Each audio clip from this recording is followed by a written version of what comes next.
I'll be right back. All right, sounds good, Bill. Hey, John. Hey, Mary. Hey, how you doing, Rick? Fine, how are you? All right. Had a good day at Loudon yesterday. Oh, yeah? It was boring. They just went around and around and around and no wrecks, no crashes, nothing. Just a miserable race. Oh, you know, it was funny when we came in for lunch yesterday, sitting out on the porch, and I just turned on the TV, and NBC was playing a it looked like a Grand Prix thing. I guess there's this Track of America up in Wisconsin. Yeah. And they had three races going on at the same time, 3 different categories of Grand Prix cars. And then the last third of the race was in torrential downpour. So they all had to change to different tires, and they had different teams were spinning out and stuff like that. It was just wild. It was just wild to watch.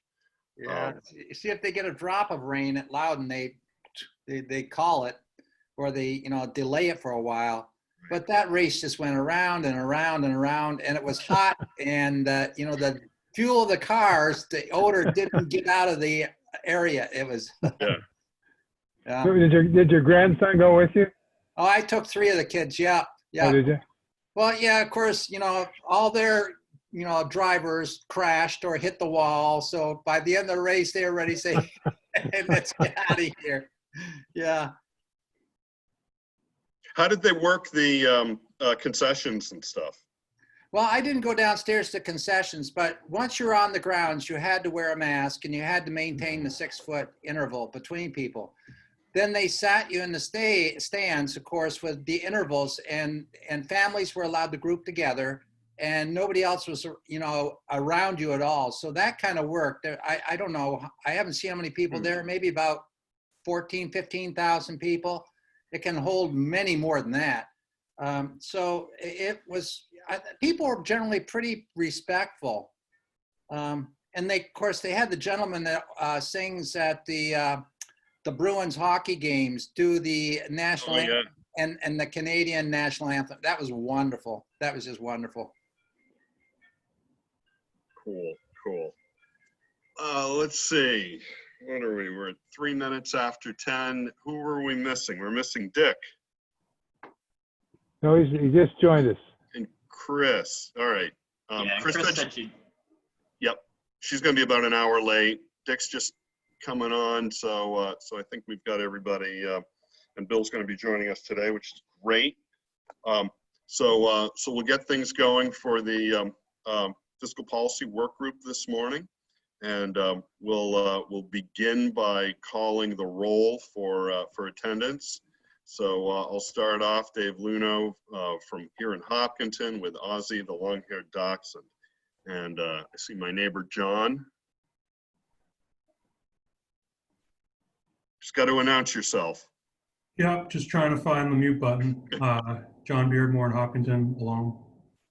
Great, thanks, John. And Mary? Mary Heath, Manchester, home alone. Thank you. Chris is going to be joining us in a little bit. I see Dick Ames. Yeah, I'm here in Jaffrey, alone. Great. And Rick Ladd? I'm here in Haverhill, New Hampshire, alone. Super. And Bill Ardinger? I'm here in Concord, New Hampshire, in my office alone. Awesome. And Mel?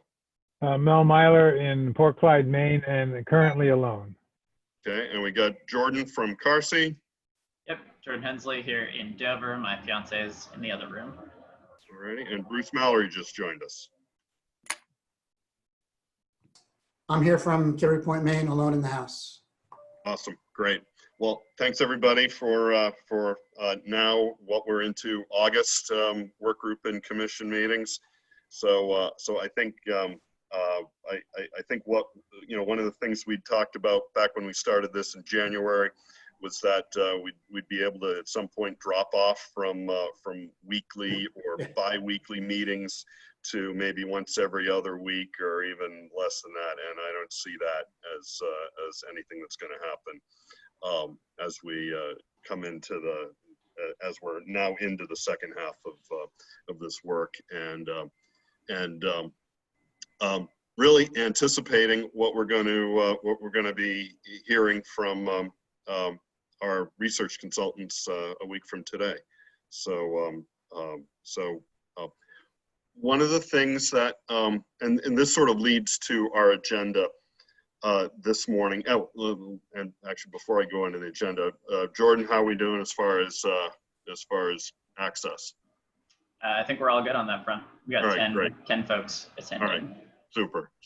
Thanks, and thanks to everybody who's joined us via Zoom or by the phone today. So really, what I wanted to sort of hope to accomplish this morning is sort of preparation. Do we need to have in anticipation of next week's deliverables from AIR, and we're expecting to receive for an adequacy funding model, and what do we need to do in order to create a framework to be able to review that model, and what sort of impacts do we want to be able to consider as a result of being able to model that. So I wanted to review that today, but before I think we get to that, we wanted to raise the Sorrell versus State of New Hampshire case from, I think it was from like 1999, or maybe it was resolved in 2001. 2001. And talk a little bit about that. I'm excited that we've got Ardinger on the phone with us this morning because we've had some conversation about that during past meetings, and I think it's helpful to have Bill and in particular Dick be able to help inform us on what we learned from Sorrell. And Jordan, you've got familiarity with the case too. So Jordan, if you could sort of start by introducing it, and then we can probably get the group sort of engaged in comments and questions. Yeah, I mean, we've discussed Sorrell, excuse me, a little bit before, but I think the main outstanding question that we want to make sure is resolved is, in Sorrell, the court found that while a state property tax is not unconstitutional, what the main issue in that case is that the equalization process was not uniform across the state, and that the state needed to do a better job of managing its property tax system. My understanding is that in the ensuing 2 decades, comments from John and other folks we've heard from, is that Department of DRA now does a pretty good job of equalizing property, and we are not faced with those same kind of constraints. And so, to the extent that we're raising revenue for education through any kind of state property taxes, the equalization, that's done pretty uniformly and in a scientific and consistent way, and that we should not be constrained. So that's my understanding, that's my takeaway, but I wanted to make sure that we're all on the same page with that, and that's everyone else's understanding as well. So maybe before we sort of get into this, I don't know, does John Beardmore, you have anything you want to add to that? There might be a way to sort of start off some discussion.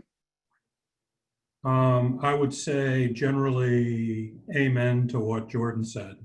I think Bill Ardinger would also have an informed opinion on this, but I think our property tax system has come a long way in 20 years. It's not perfect, but I think generally the process used to levy and raise and allocate the property tax burden in towns is pretty consistent.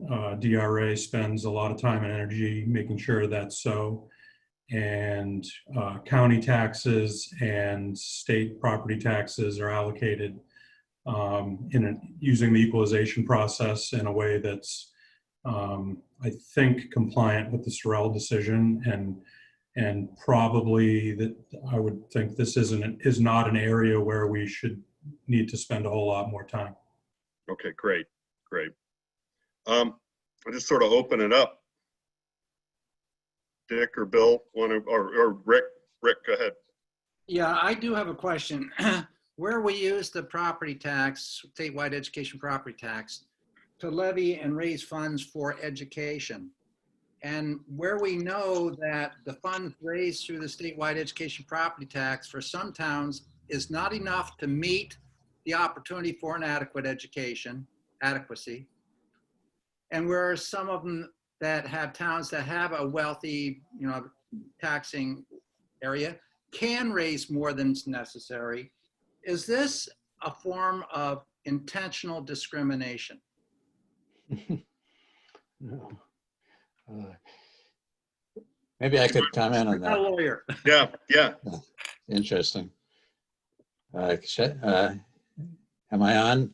Yeah, Dave? you take it, Dick, please. Okay. That's an interesting question.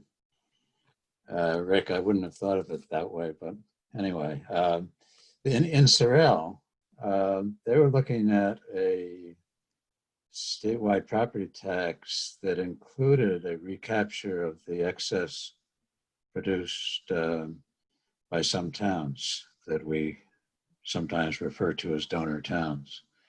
And one of the arguments, I think, in Sorrell was that money recaptured and then distributed out according to the state's funding system for education somehow violated the norm for either proportionate or reasonable state tax. And the Supreme Court said no, that when after money comes into the state treasury, the state basically has broad discretion in how to send it out, how to distribute it, how to spend it, and dismissed that argument. What they didn't have in front of them, though, was the harder question that is raised by our present statewide property tax, where the excess money is not collected. And that hasn't been challenged. We're talking about right now $30 million of excess money across, I've lost track how many communities, let's say 40, maybe it's less than that. That excess sort of disappears. There's no rule for its spending. It is just, I think it is sent to the school districts, but it's not affirmatively addressed what will happen to that. It's simply not to be paid to the state. And in Sorrell, the language used was when money comes into the state treasury, then it can be distributed. Well, this money never makes it to the state treasury.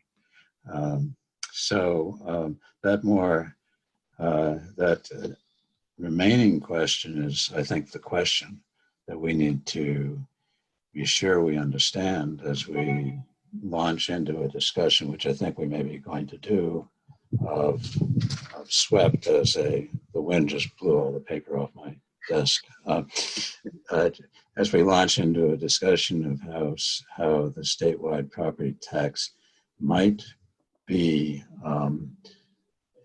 a added resource as we try to fund an added adequacy cost.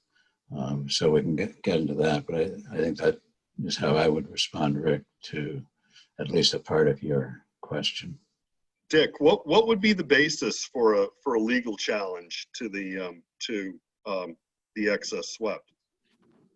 Well, the excess swept that issue has been addressed before in other Supreme Court decisions.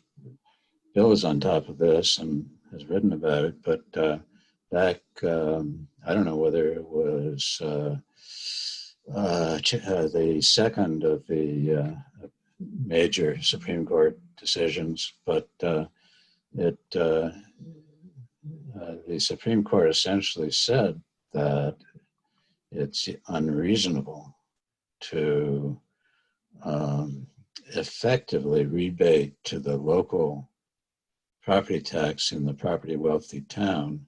Is not a direct rebate, but indirectly. That it's unreasonable and a violation of the reasonable rule and the proportional rule. Maybe they didn't use the word proportional, I'm not sure. But that basically you can't do that because it means that the property taxes in wealthy town, property taxpayers in wealthy town are effectively paying at a lower rate than everybody else. They're getting the money. They're getting the money back. And I know John's got his hand up on this, but wouldn't the state? I mean, let's say the state collected all of it and then distributed back, swept for to cities and towns based on adequacy. And once, and then of course the adequacy grant based on adequacy. And then once all of that is done, they distributed back additional swept to targeted to certain towns. Couldn't the state do that? It could target it, but it would have to be more than just a give back. It would have to be some programmatic reason for doing that. Or it would be seen as a device, at least that's my view, to sort of solve a political problem and put money back into those towns that had put this excess money into the state treasury. So the veil would have to be pierced, so to speak, and that would be the debate. Whether there's enough there to justify the return. And this, I know, John, I guess, has his hand up. I know that Bill has views on this. So. Mm-hmm. Yeah, let me go to John. I've said enough. It's been very helpful, Dick. Let me go to John, then Mary. Sure. I think as it relates to the administration of the property tax as DRA does it in a fashion that's consistent with the Sorrell decision, I think that's sort of a case closed. Yes, they do a good job. And I don't think this commission should spend a whole lot of time being concerned with thinking of fixes to whatever may be going on in that area. We've got enough work to do, just sort of sticking straight with the adequacy side of things. I don't have a good grasp on the legal analysis of the so-called donor town issue that Representative Ladd sort of shifted gears into, and he used the word, I think, discriminatory. I don't know if I have an opinion on that, but I think it's an issue that ought to be addressed. Whether it's legal or not, I don't think it's appropriate tax policy. And you could address it in a few different ways. Representative Ames was sort of talking about the flow of the statewide property tax between the state and towns, or vice versa, towns on behalf of the school districts that are entitled to that revenue. We could think of a regime that's the status quo, that it's a state tax, it's raised locally, it's retained locally, but to the extent there's $30 million of so-called excess revenue hanging out in, call it 40 towns plus or minus, I've floated the idea that you could call it the statewide property tax, delink the word education, and then say to I can't think of a donor town off the top of my head, or would-be donor town, Moulton Borough. Moulton Borough, instead of giving you a cash payment for the meals and rooms local aid distribution, we're going to credit the excess property tax for the state's liability there, just like we do credit the statewide property tax for the state's liability for education. You could do something like that. That would probably get you like 80 or 90% of the way there. It wouldn't get you there in like the unincorporated places up north that the state doesn't give a material amount of meals and rooms aid to. So I think there would have to be at some point where some political subdivisions do make a cash payment back to the state. But the net effect would be the state would pick up $30 million of revenue to commit to the adequacy formula. Those would effectively lose $30 million worth of aid. I'm not suggesting the net effect would be zero on the towns. It would impact them financially. That would be one way to approach it. The other way to approach it would be just to send all of the state property tax back to the state, which I think is achievable, but would need to follow a robust discussion with city and town treasurers and finance directors to talk about how that would work, because you wouldn't want to just pass a law and flip the switch on that. That's going to have some cash flow implications locally and at the state level, and we'd want to understand that. Or the state could administer a property tax all by itself and duplicate all that work that's done at the local level. That would be a huge undertaking. I think I'm not really in favor of that type of solution, but I think those are kind of the alternatives as it relates to the property tax. And then we could do more. We could levy more statewide property taxes, not be limited to 363. We could set the rate in statute equivalent to what it is now and hope property values go up, so you have a flat rate and the state has some upside, but the state also has downside. See, right now the state is sort of revenue neutral on the statewide property tax year to year. So there's different ways to approach it. Great. Thanks, John. Mary. Well, maybe I don't understand the whole scheme of things, but it seems like the structure is already set in place. A town like Hanover raises 72.9% through local taxation.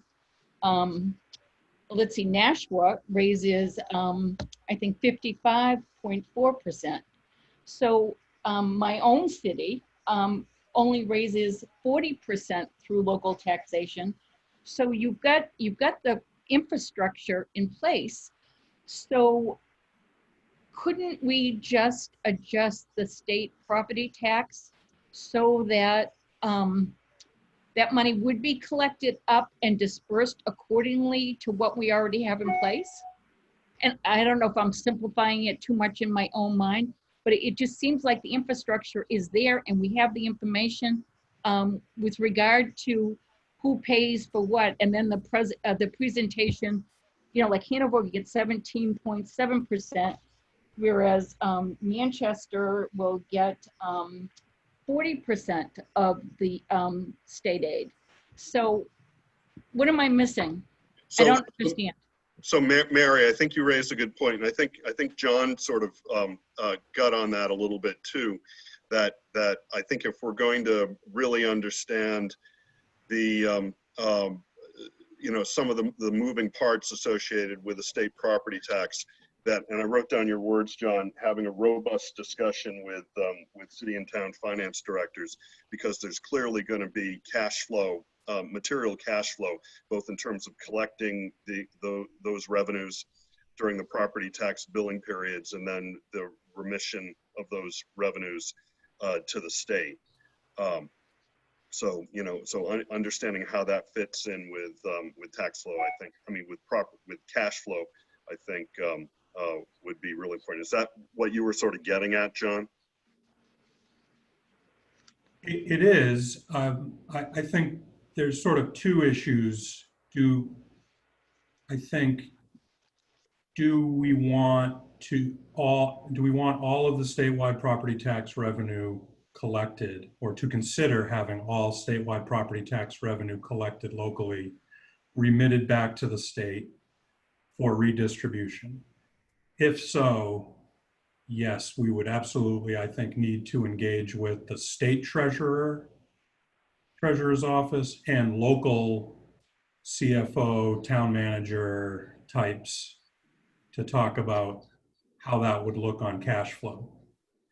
If we are okay with the current structure generally, where the state has a liability to school districts for adequacy, that liability we first satisfy with statewide property tax raised and retained locally, fill the adequacy bucket first with statewide property tax, send a grant if the property tax does not fill that bucket.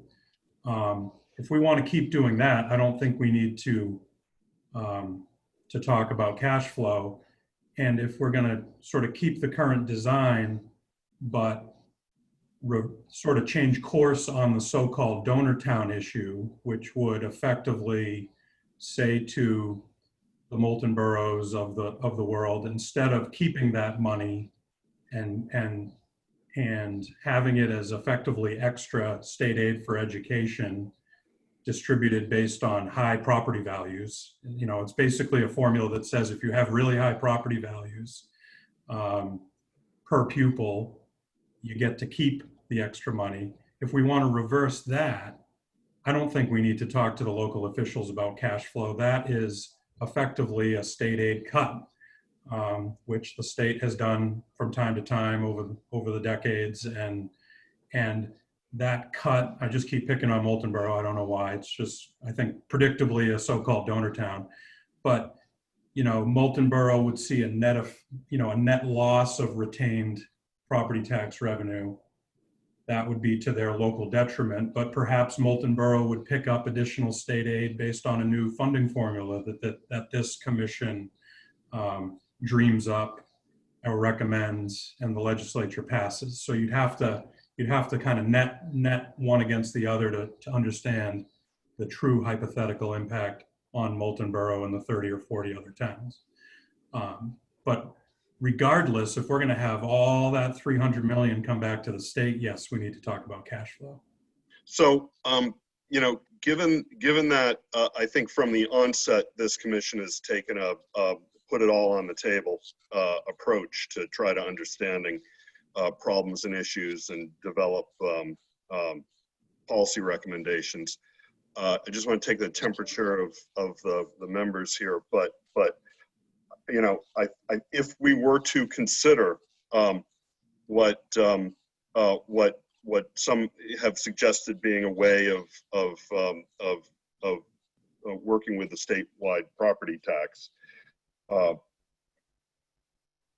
if it was being collected locally and then remitted at 100% to the state, maybe having, you know, scheduling the state treasurer and scheduling some people who represent, and maybe it's somebody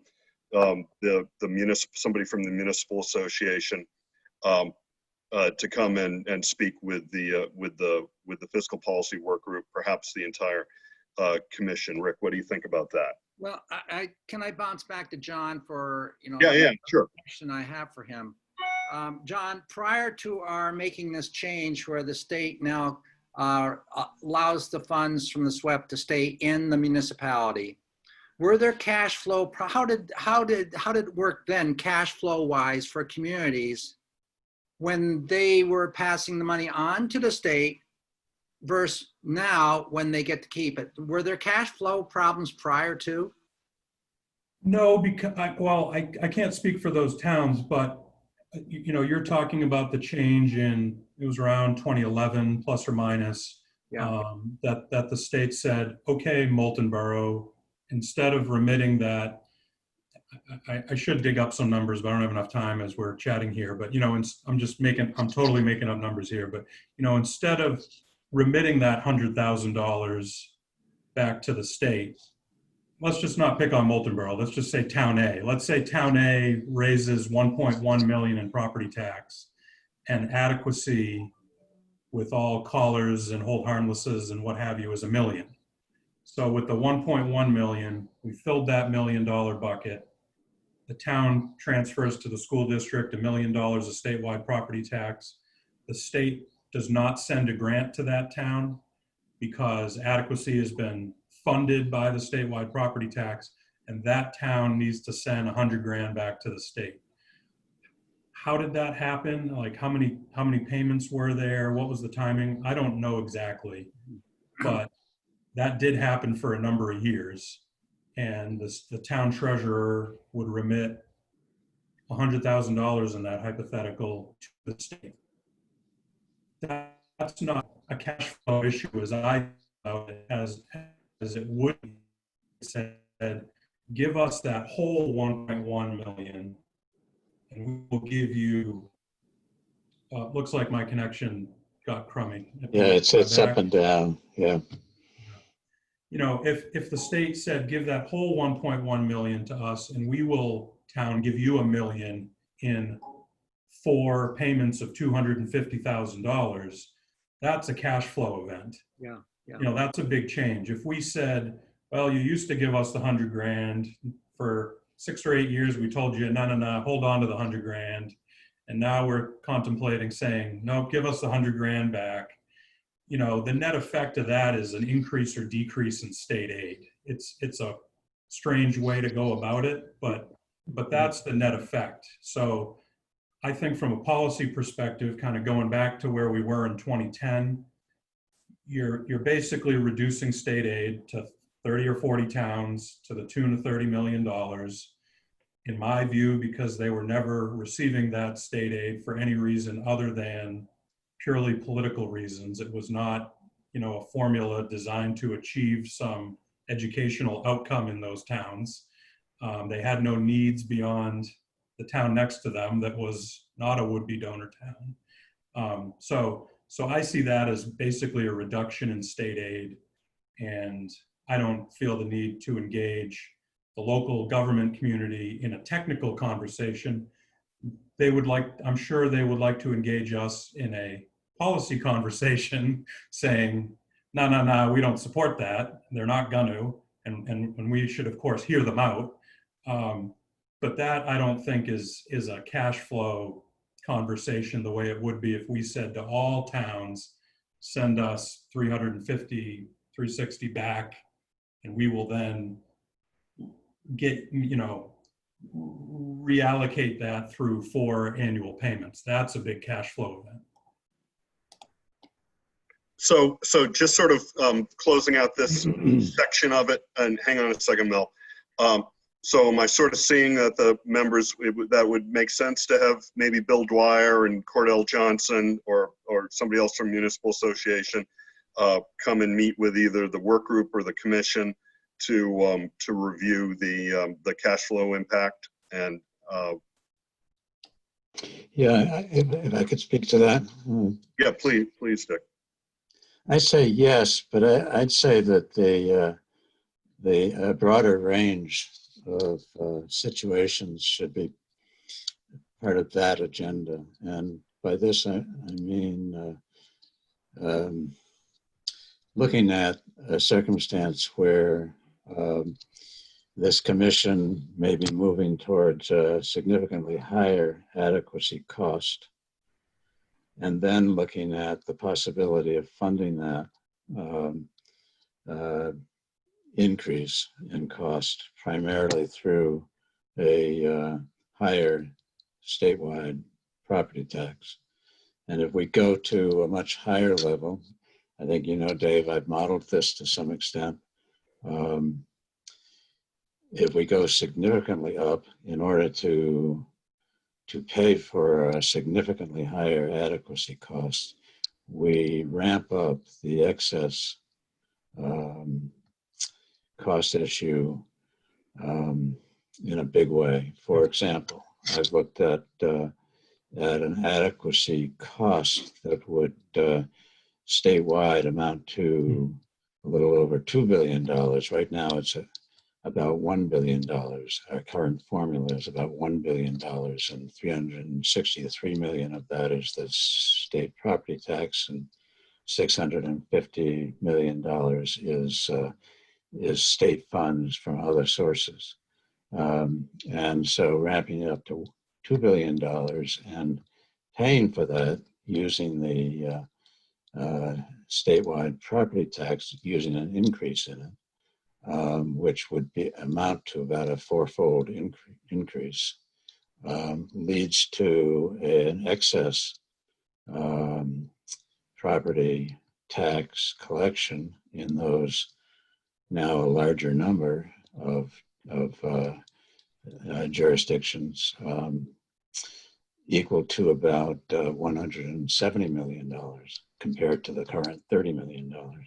That's my calculation for what it's worth, and it's based on a hypothetical adequacy cost. And the adequacy cost is significant to that because to the degree to which it counts free and reduced price lunch kids at a much higher level, it may mean a less adequacy cost in a very wealthy town, and thus more excess money from that town, or vice versa. So adequacy cost influences what the wealthier towns would need to pay in, would collect, and then need to pay in. So it's big time money. It changes the numbers, Dave, and if we're going to have in the municipal people, I think the conversation stretched to that. And just to throw in one other little concept, to the extent to which there's significant added reliance on a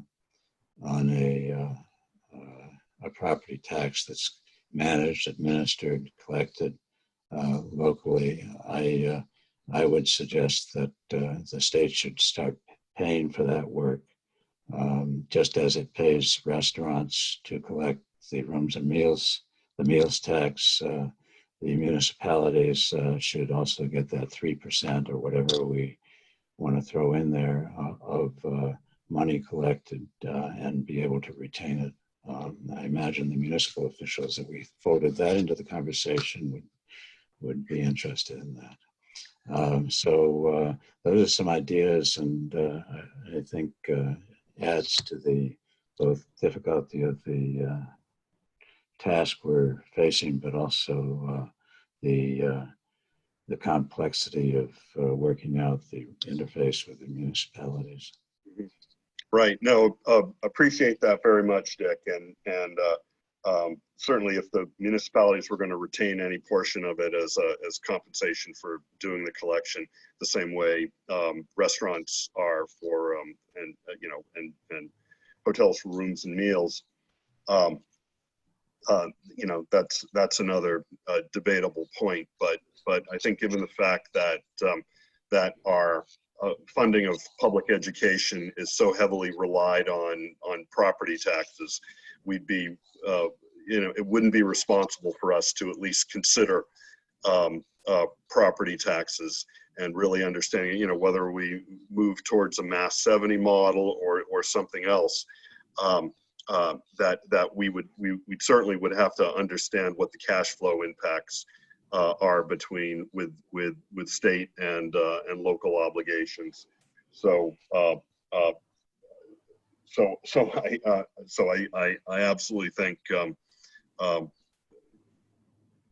trying to checking with Bill Dwyer, checking with Cordell Johnson would make a lot. Are we getting is that general agreement to? Yeah, John. You say Bill Dwyer. Just a technical point, Bill Dwyer. Is Bill still the treasurer? No. Oh, sorry. All right. It's Monica Mezzapelli. Okay. And she's an interim because she has not yet been subject it's a constitutional legislative office, constitutional office. So she's in interim. Okay. John, you were, That's it. Just wanted to oh, say. okay. Okay. Bill. No, I had a, I'm sorry. Mel. okay, Yeah. I had a question of John. Up until 2011, the state collected the statewide property tax.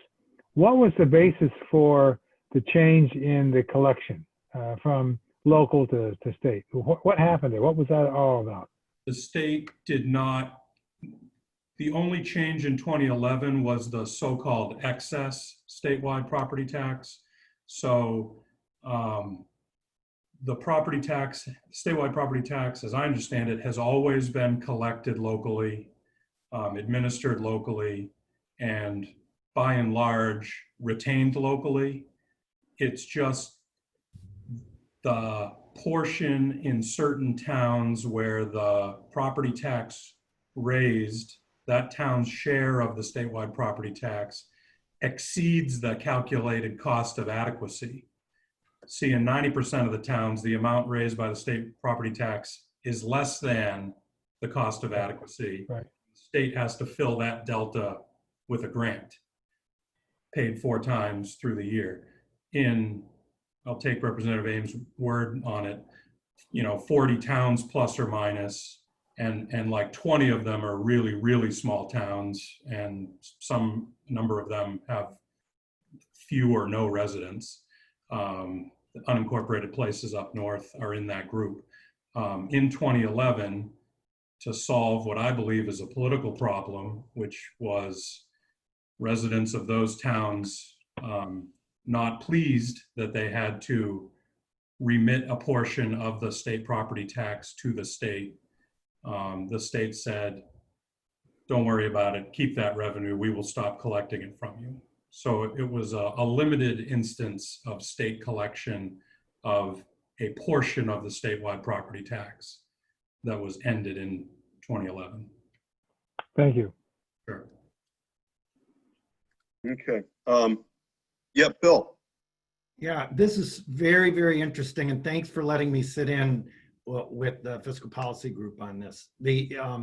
I would say that Dick's legal analysis was precisely on. The history of this is very interesting. Right after Claremont 2, the Shaheen administration worked with then Commissioner Stan Arnold to come up with the ABC plan. And that was using this state property tax structure to try and come up with a solution that didn't fundamentally turn topsy the entire public education system. And what the court determined first was the way the first ABC plan was put together, it had an automatic rebate so that the state property tax was at $6.06 per mil to everyone, every taxpayer. But for taxpayers in these quote donor town communities, they would get an automatic rebate of the excess. So it was a direct to the taxpayer kind of thing. And the court got that on an advisory opinion request and struck it down in '98. This is Jordan Hensley. This is the history of the Sorrel before that. And then the next thing that the legislature tried to do was come up, okay, we can't do that, direct rebate. Maybe what we do is we just do a phase in of the state property tax with an automatic, and the court got that and said, no, that doesn't work because that's a direct rate adjustment effectively to the taxpayer. Where we haven't gotten to is exactly what Dick talked about. What happens if we collect the money from the taxpayer? So every taxpayer is liable to pay a check at the same rate, whatever it is, 3.63, $2 or $6 or $8. And then it goes into a government account. So every taxpayer is now gone with the money is gone. The question is, if the government takes that money and quote, washes it through an appropriations process, can it now direct that money in a way that serves a public purpose? I think Dick is right. If the legislature says, we're going to take that money in and then we're going to directly appropriate it back to certain taxpayers in certain towns in a manner that's designed to achieve the abatement that was ruled against in the opinion of the justices in '98, I think that wouldn't work. That's a device, as Dick used the language, precise. I think, the Sorrell case is very interesting in that that Mayor Sorrell challenged not only the procedural aspects of the state property tax, because the property tax had never been utilized so substantially before. It was a local thing. It seemed to work. And so now it was serving a different purpose. And so the procedural aspect absolutely ruled unconstitutional. The plaintiffs argued that the DRA's distribution of that money was as an appropriation to certain uses, adequate education grant, that violated the Constitution too.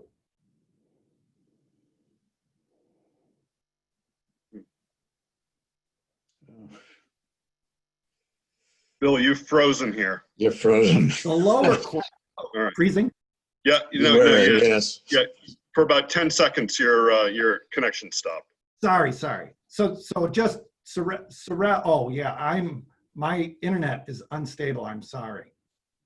Can you hear me now? Yeah, Yes. you're good. So the key is the court said, once you take the money into a state account and then pay it out for a valid purpose, like targeting aid, for example, one note, William here, targeting aid to certain towns that the legislature deems on a reasonable basis to have it. That they said, no, that's the appropriation power, and the legislature, the lower court said that's okay. And the plaintiffs didn't appeal it. So that's the end of that issue. Never been to the Supreme Court yet.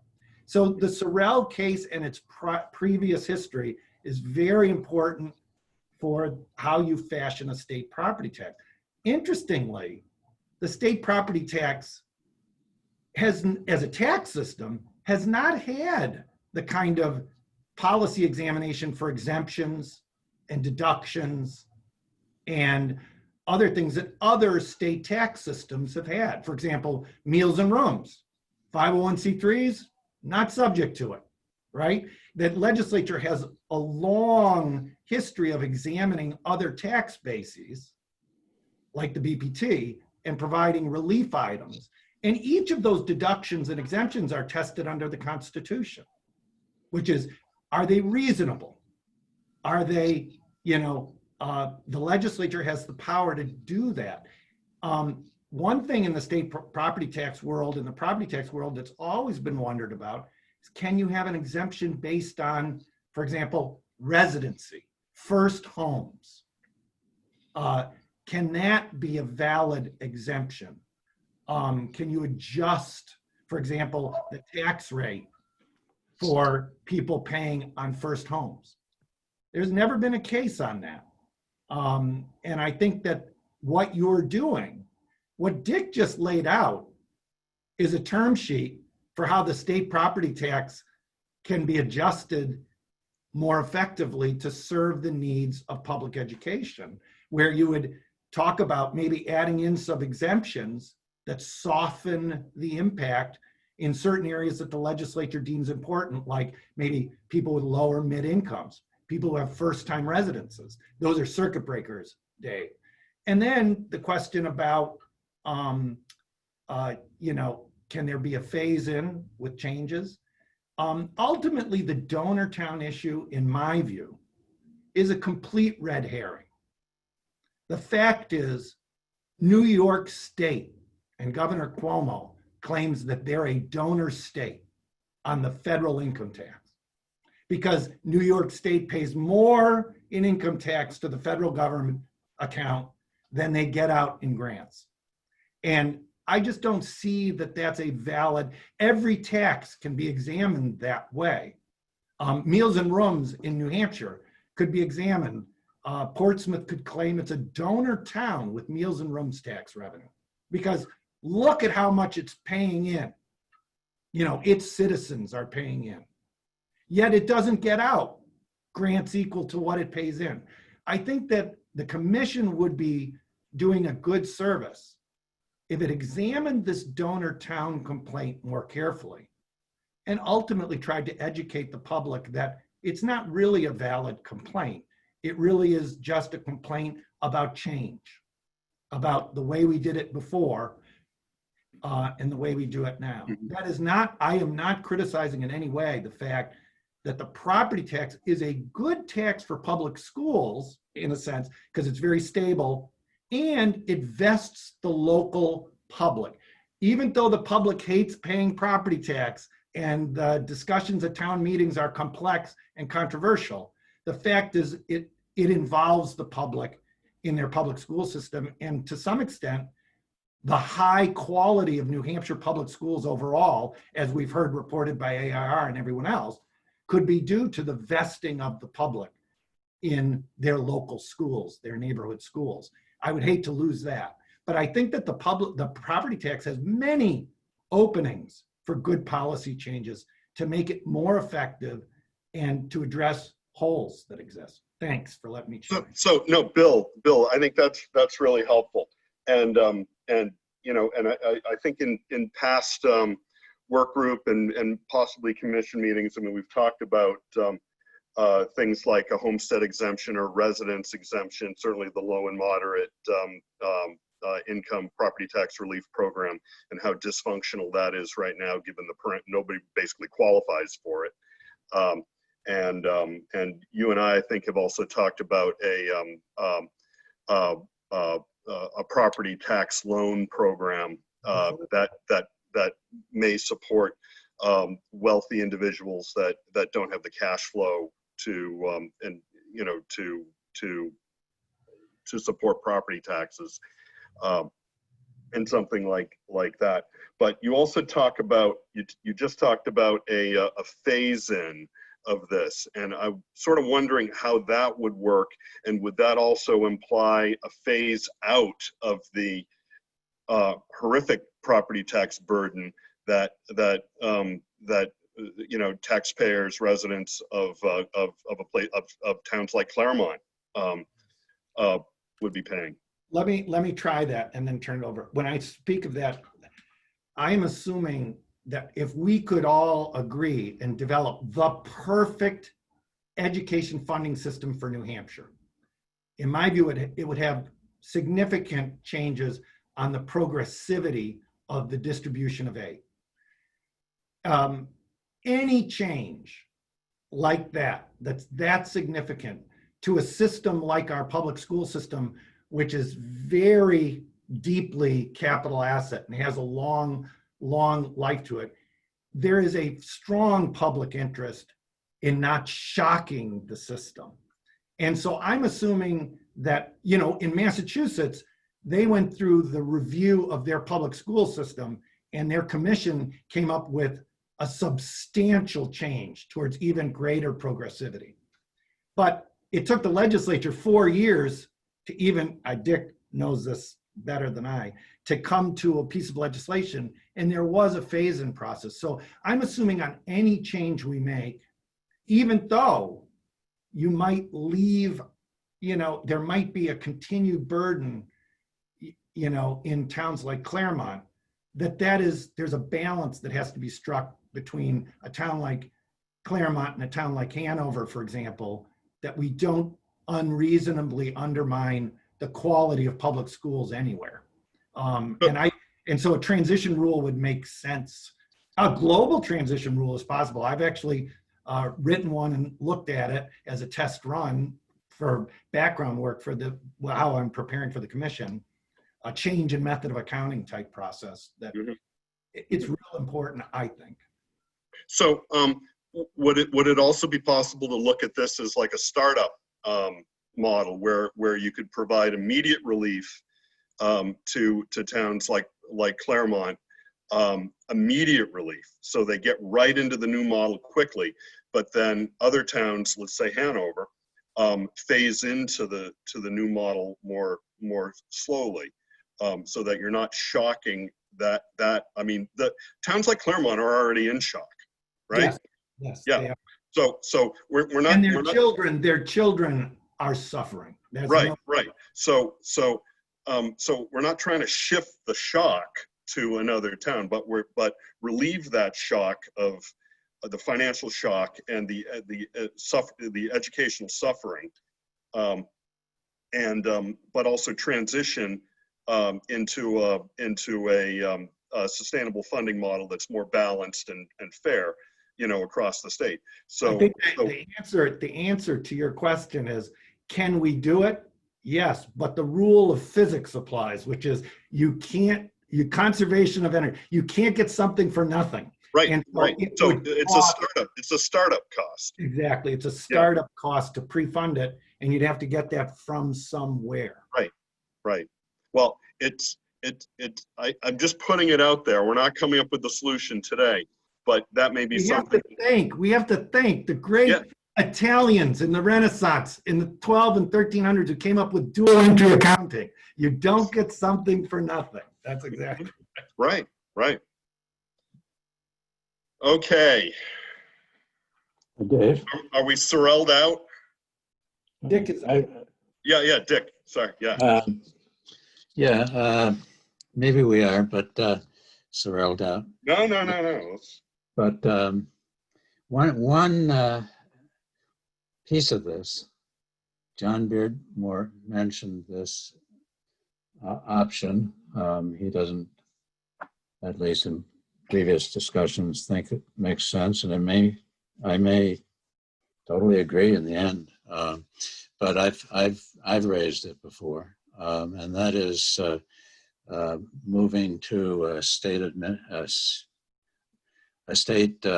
property tax where the state collects bills and collects, and so the picture is that the state sends out a bill to the local property tax payer using the assessments that have been initially generated locally and that have been reviewed through the system we now have for equalization. All of that assessment activity continues to happen mostly at the local level, and the identification of the property taxpayers, the owners of the properties, all of that stuff remains locally, but the billing and collection transfers to the state. And I have pushed this idea. I think perhaps one of the drivers has been the thought that a low and moderate income program attached to the statewide property tax would work more effectively if it were administered at the state level with the billing and collection of the tax rather than divorced from it as it is now. And whatever else we might want to put in to the state property tax as an exemption or a floor or whatever. Having it as an integrated whole in one place where it appears on one bill, I think would be more effective. And I guess it's just something that I feel before dismissing because of its obvious inefficiencies should be done. A close examination of that. I know that when DRA came before us quite a few weeks ago, they said yes, they could examine that and tell us what it would involve. And another feature of it, of course, is that it, as a state property tax billed and collected from the state level, it begins to look more like the rooms and meals tax or other taxes that are statewide in nature. Bill mentioned the federal income tax and how some states see themselves as donor towns. Well, federal tax is sent out from the federal level and collected. It's not sent to the states, and they don't amass it and then send in a chunk of money. It goes to the individuals, and it becomes more, I think it transfers to a tax on individual property taxpayers across the state rather than the way it looks now. It can be made to look now as a tax on a town. And that gets us into all sorts of political trouble, as we know. Now, it may be not possible to do this, but I'm pushing for more information. So again, going back to the let's have this commission do the work to really understand what the members want to learn about. Bruce and Jordan, why don't we contact Bruce and James at the DRA again and see if we can maybe get a little more information about how this could work and what it would take to make that work. And a couple of questions come to my mind right away. Are other states doing this, and how does this work with mortgage escrows and stuff like that? But because I think one of the things that we heard earlier, and I think John mentioned this, that one of the reasons why the property tax is such a reliably stable tax is because so much of it is paid through mortgage escrow or mortgage companies, and banks. So. Which is why Dave, a great worry on the stakeholder advisory group, for example, was that municipalities would suffer at July 1 property tax payments. Turns out wasn't as great delinquency because of the collection of taxes through mortgage escrow and stuff like that. So that turned out to be a benefit with that. Can I ask John Beardmore, to Dick's point, you addressed this once before because I kind of I stated it too clumsily.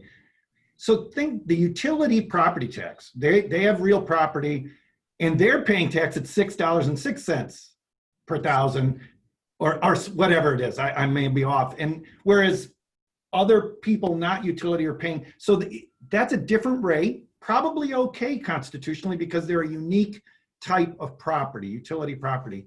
But I guess that the reality is that there aren't that many utilities. And so having the collection run through the state system is easier. And it's not like this gigantic residential commercial milieu or something. I think you said that before, but could you just address that? Yeah, that's right. The state does administer the statewide property tax for utilities. It's a rate at $6.60 per thousand. The rate is set in statute. So it's a static rate versus a floating rate for the rest of the properties that pay the statewide property tax. The DRA folks could tell you how many taxpayers there are. I think that number came up in a previous conversation. There's a handful of really large ones and then several dozen smaller ones. But DRA, when I worked there, had 2 staff appraisers who worked basically full-time on appraising utility property and only utility property. Those folks do other things, but that was their primary job. I know one of them has since retired. I don't know if that position has been filled. And those entities are provided with a determination of value by the department. It is public. It is on the DRA website. I could probably find it. And they pay property taxes, I believe, 4 times a year straight to the DRA. They can and they do appeal property values to the DRA. That goes through the DRA's hearings bureau. In my 4+ years there were always a handful of property appeals kicking around in our appeals bureau, our hearings bureau. It's DRA, I think, does a pretty good job of that. to expand it to all taxable property in the state, which has been my consistent point, would be a massive undertaking, duplicative, expensive, and I think confusing for the taxpayer. You know, we could certainly investigate it. I don't think it's a worthwhile line of inquiry.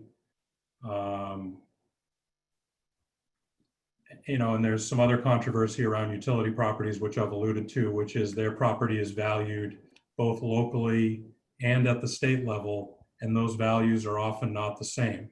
And that is the genesis of most of the controversy.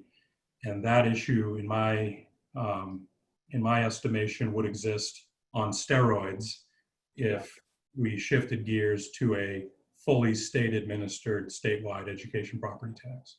Understood. Thank you. Okay, thanks, John. All right, where do we want to go next? Any more on this? Are there any more hands up on Sorrel? Okay.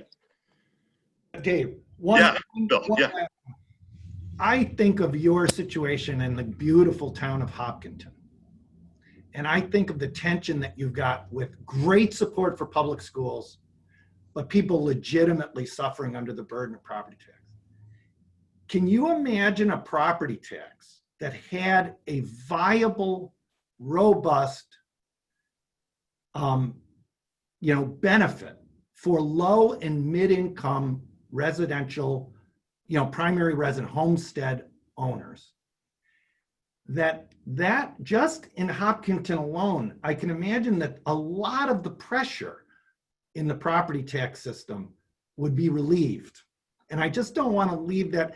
And honestly, I think the legislature has constitutional authority to fashion tax deductions or tax exemptions for things like that are reasonable, low, moderate income. It's not for everybody, right? It's just, but I don't want to leave that saying that is such a good thing for the fiscal policy group to focus on, is how to fashion a decent exemption that doesn't hurt town collections, but just takes some of the immediate pressure off of the most pressured folks.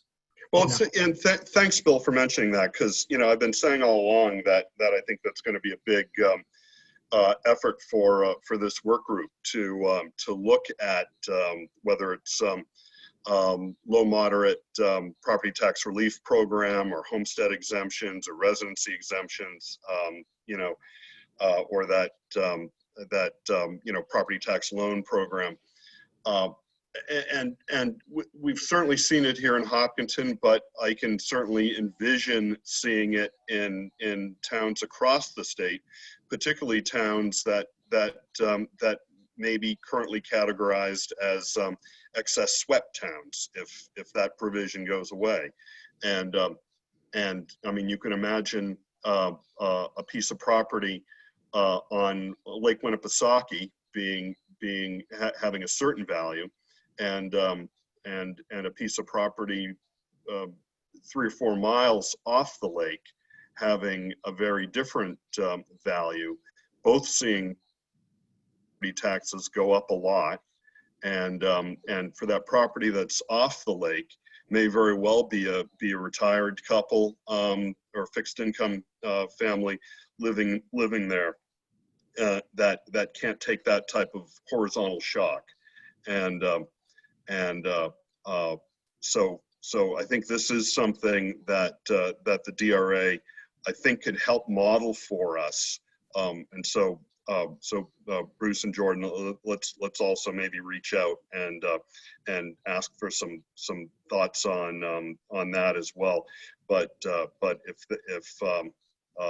if they can give us some examples, parameters of where we may want to, how we might want to change a program like the low and moderate income property tax relief program, and how much it would cost to fund such a change. Bill, you've talked about, you don't have to be perfectly spot on with it. You can see how applications come in that first year and prorate the the relief and maybe make an adjustment in the next biennium to reflect it, but we can probably come pretty close with DRA analysis. So, Bill, yeah, I saw you nodding your head on. I thank you for that. I think Sorrell's discussion, the question is, can you constitutionally provide those kind of exemptions? I'm happy to listen to to Dick, any of the other folks who focus on the lawyer side of it intensely, say differently, but it just seems to me that the history of the constitutionality of deductions and exemptions would allow for that, and that is a valid, not blocked by Sorrell. Mm-hmm. Yeah, Dick, did you want to comment on that? I certainly agree. And I also agree, Dave, and both Dave and Bill, with the promotion of a more substantial program for low and moderate income homeowners. I'd say that the challenge in anticipating the cost is that we really have lousy income data. We may have good property value data, but lousy income data. So I know that the last time I was involved in an effort to change the low and moderate income program, we got one of those reports back on the fiscal impact that told us nothing. I blame Beardmore for those reports. Considering how far the state has come, though, with property valuation information, the ability to provide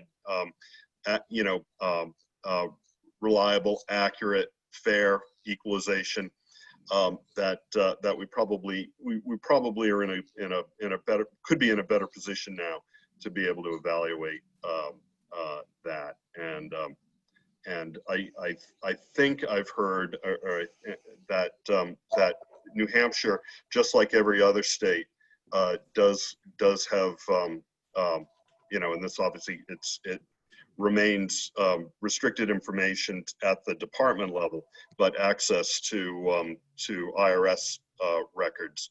So I think we can, and Dick, you've relied on those, right, for DRA support and being evaluating other revenue sources. I'm sorry, Dave, I was listening to my telephone, but sorry, yeah, but last couple of sentences again. The DRA does get federal IRS access to federal IRS records so that they can help provide the legislature with reasonably accurate estimates for.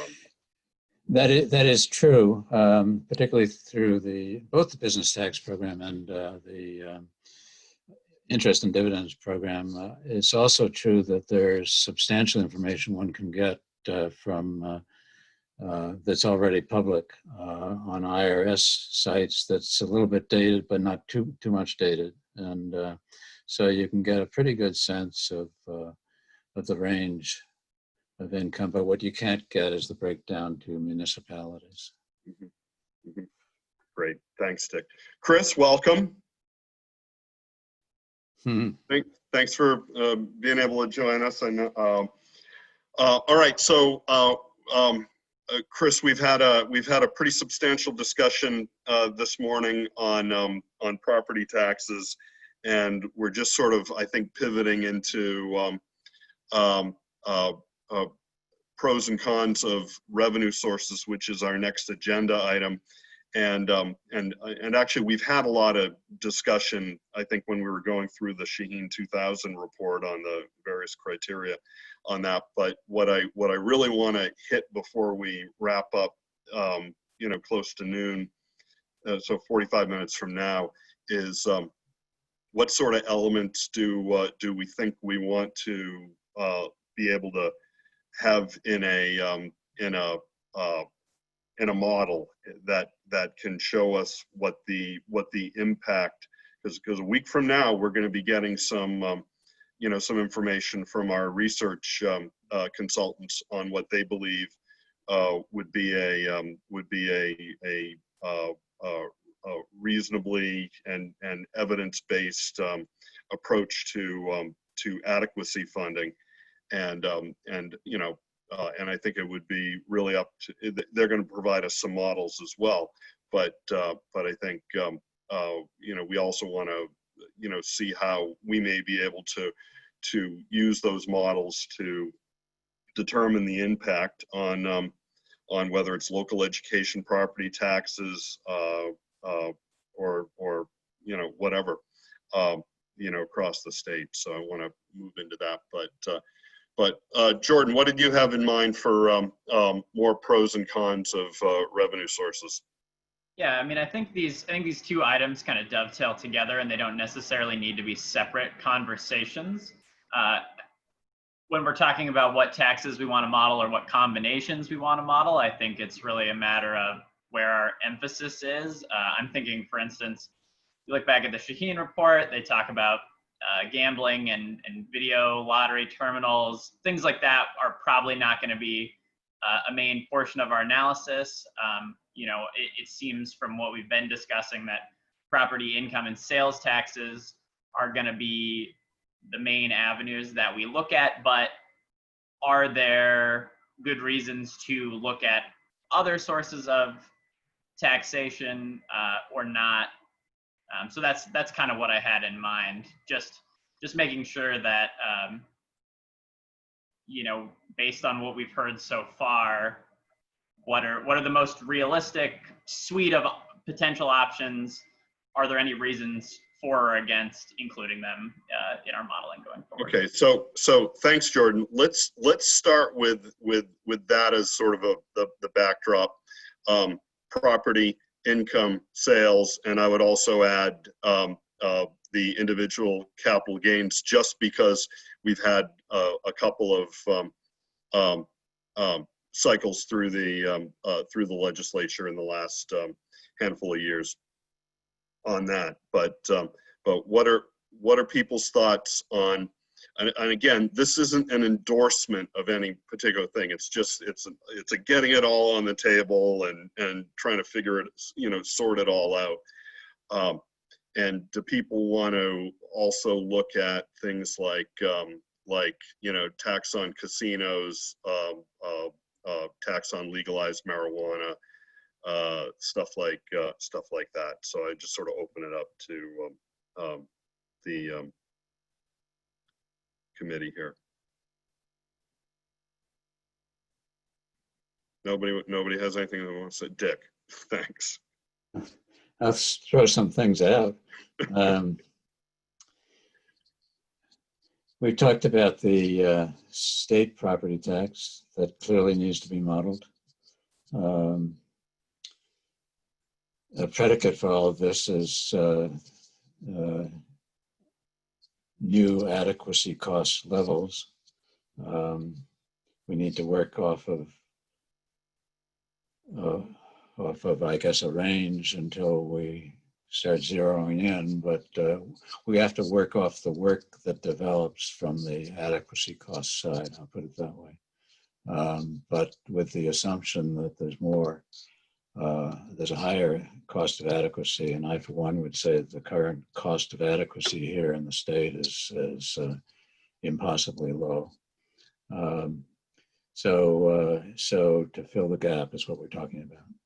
That develops when you go up in cost of adequacy. And we clearly have to look at the state property tax as one way of doing that. That's not to say that as part of that, there wouldn't be some additional pieces. And you mentioned the capital gains tax. Well, maybe on an average, it would produce $100 million a year rather than the predicted $150 million last year. So you'd have to, you know, look at that. And if you need more money than that, then you look at other sources. And the same goes for, let's say, the marijuana tax idea that floats around and that has, you know, all sorts of numbers attached to it depending on the time of year. So there are some smaller pieces that we shouldn't lose sight of, but the main event is statewide property tax, an income tax. I think a sales tax wouldn't work here, but you know, if we're talking about putting stuff on table, and maybe an income tax wouldn't work here too, but we're putting stuff on the table. And those are definitely money generators. They may generate other things, but they are money generators. So looking at those, and if you look at an income tax, you've got to look at what comes off the table. Interest and dividends, it would be swallowed up, I believe, by an income tax, and some parts of the business tax system would likewise be swallowed up. So, so there would be the income tax feature that we'd have to look at. I think we should model it. I think we should model everything. And then there's this other idea that I'll throw out that is a Massachusetts idea. It is different, but it's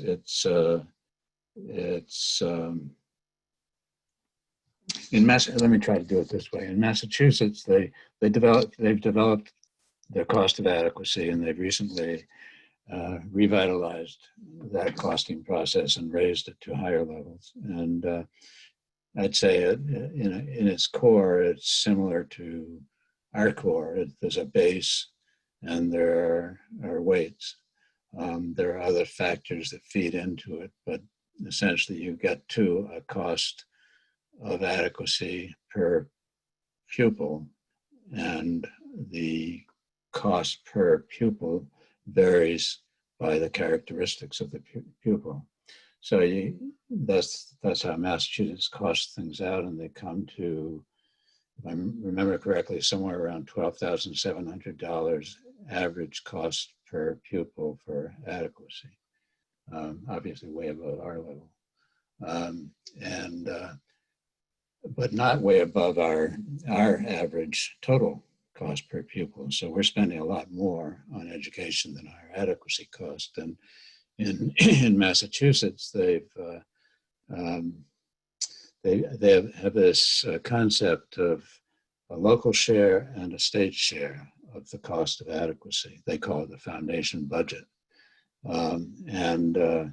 They have targets.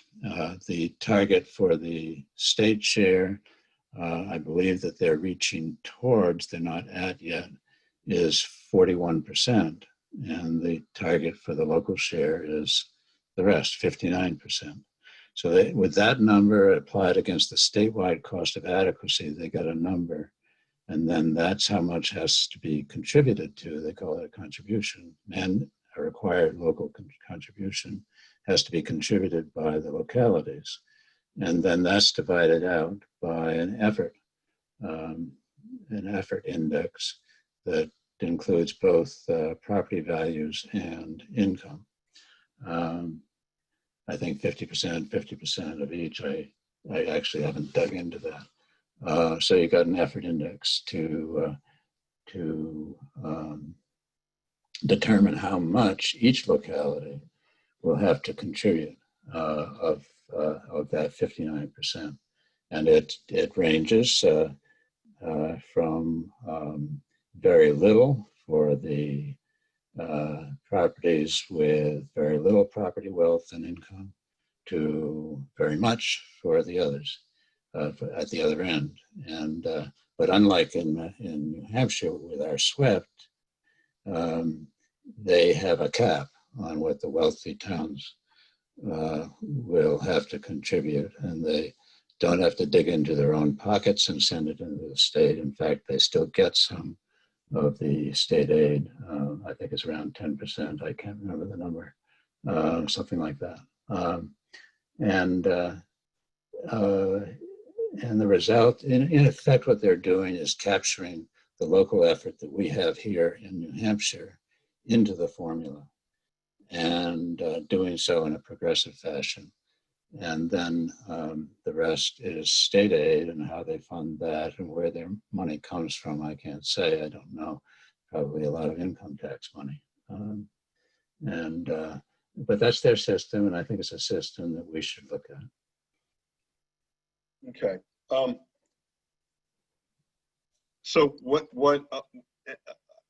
I'd like to get sort of like general, consensus from the members here that that we want to, what I'm hearing is we want to look at sort of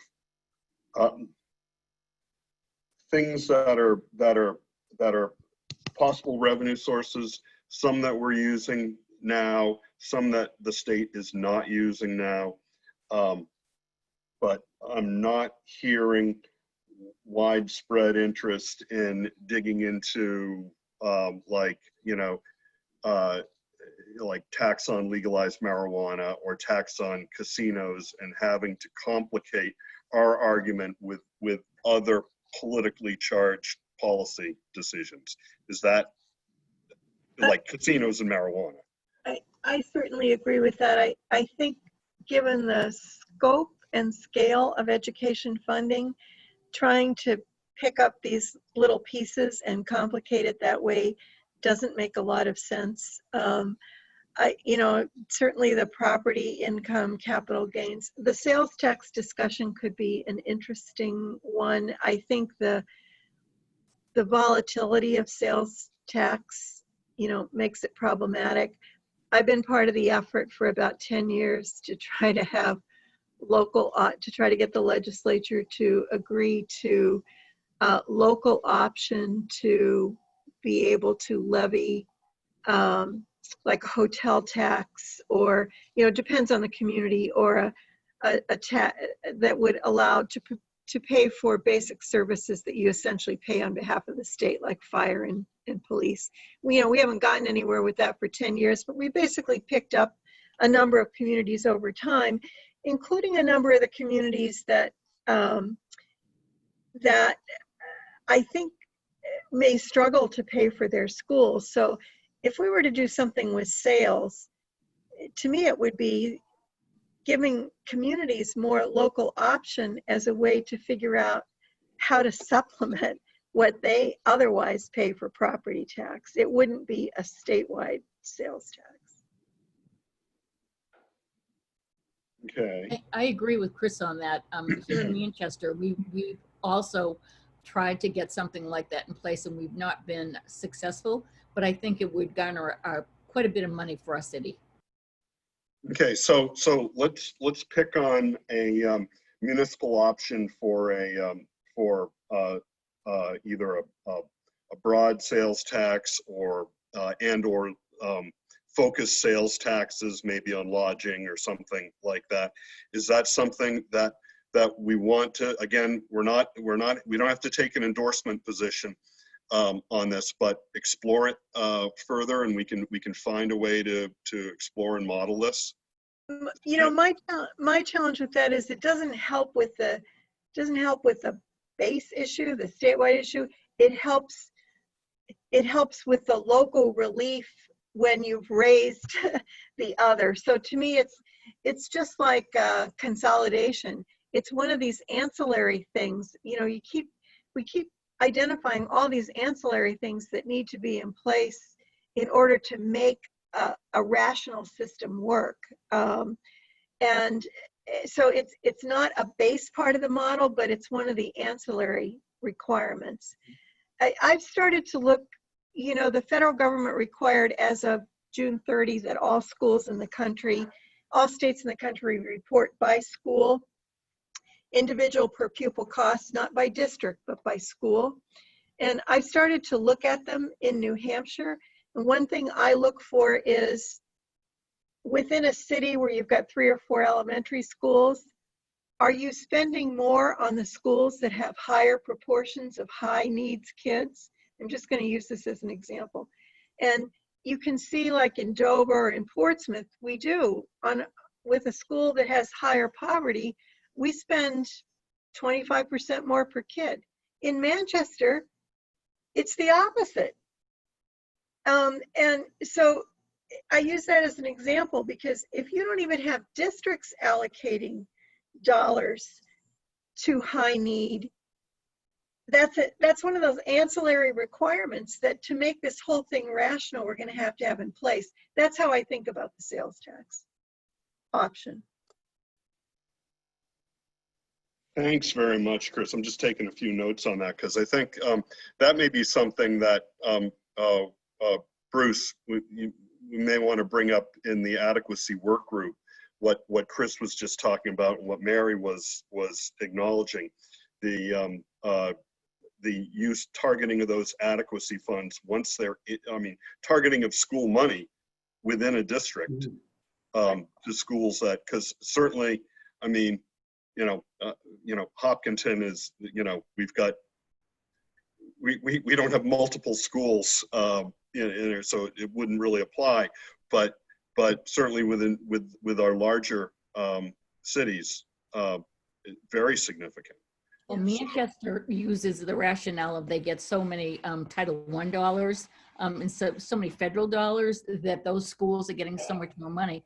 But when in fact, there's so many things that when you look at the big picture, those schools don't get additional support through the city. Right. Those are the same things that Alabama and Mississippi say. Yeah. That's the same excuse they give. I would, because we're going to be looking at large scale databases, I would encourage people to look at these databases with schools that you know, because you're going to find some really interesting things. Like, Claremont and Berlin are spending as much per pupil as Portsmouth is in the elementary schools. I've just looked at elementary, but the achievement and of course the poverty is at an entirely different level. But if you look at schools that have comparable poverty levels and in some of these towns, the spending is so different. And the achievement is so different. So I think because we're going to be looking at large scale across the state, it's also helpful to ground ourselves in what's actually behind some of the data with schools that we actually know and comparisons that we know. It helps you to think about what are some of these ancillary things that we've got to do. Mm-hmm. Mm-hmm. No, I think that's absolutely right, and actually it brings back I think some of our earlier discussions when it comes to vertical equity and horizontal equity, and certainly state policy. I mean, I guess to some extent, state policy could also affect how districts work internally as well. But and we should probably explore that. And if it doesn't, a lot of this is for naught. We're not going to be getting monies to the kids that need it. Right. I look at this whole thing too. The whole project that our commission is on. It's a package deal. It's not just one thing. So yeah, I mean, adequacy funding, that's certainly a pretty significant element of that in the fiscal policy. But fiscal policies make up so many different things, including like the low and moderate, income property tax relief programs and things like that. So we can call it ancillary. We call it part of the package, but I think all these things work together, hopefully to put together a product that at the end of the day might not be perfect for everybody, but moves the ball forward in a big way, and does it much more fair. Yeah. But I think, Dave, absolutely, it's a complex system. Perhaps the most complex governmental asset we have is the public school system, the way it mixes government levels, funding. But I think it's important for the commission, though, to do what it's doing, which is you focus on the spending side, the aid distribution side, to achieve the objectives like Chris is saying.